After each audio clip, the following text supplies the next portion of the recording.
Well, it's time for NewsOK TV. I'm Angie Bruss. It's Wednesday, August 29th, 2012. Thanks so much for joining me. Topping headlines today, Governor Mary Fallin helped kick off the first night of the Republican National Convention Tuesday in Tampa with an Oklahoma rags to riches story.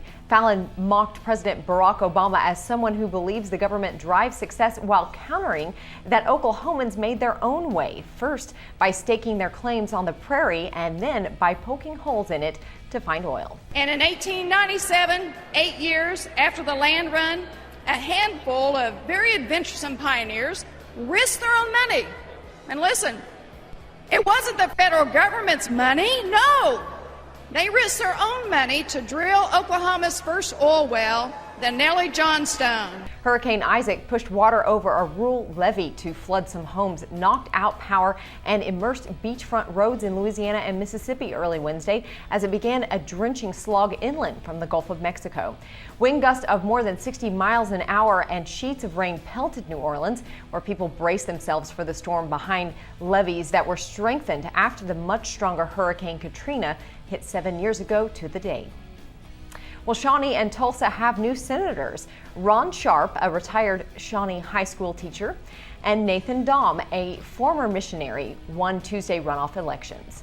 Because neither race drew candidates from Democrat or independent parties, the Republicans fortified their stronghold Tuesday night in the Senate by 2 seats leading up to the November general election that will determine victors in 13 other seats.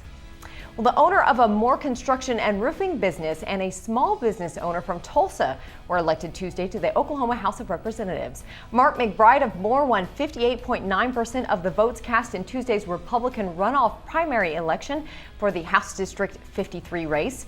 Ken Walker won 53.5% of the vote in the Republican runoff primary election for the House District 70 seat. In the House District 88 race, Kay Floyd of Oklahoma City easily defeated Mike Dover. Floyd, a state administrative law judge who presides over disputes in state agencies, won 63% of the vote. An economist predicts the U.S. economy will slip into another recession late next year, but the downturn will be relatively mild and short-lived. Jeff Dietrich says the next recession will be caused by inflationary pressures, rising interest rates, and increased health care costs. But he says it won't match the 2008 decline.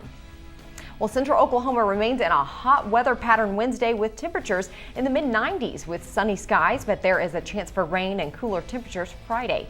Labor Day, the temperature in central Oklahoma will be even hotter with a high near 98 degrees. The National Weather Service reports parts of eastern Oklahoma could get rain in the coming days from remnants of Hurricane Isaac. Looks like we'll stay mostly in the 90s for the next week. So last bit of summer, enjoy it. Have a great Labor Day, obviously. Now it's only Wednesday. We have a couple more days before that 3-day weekend, but it'll be a good one. All right, see ya.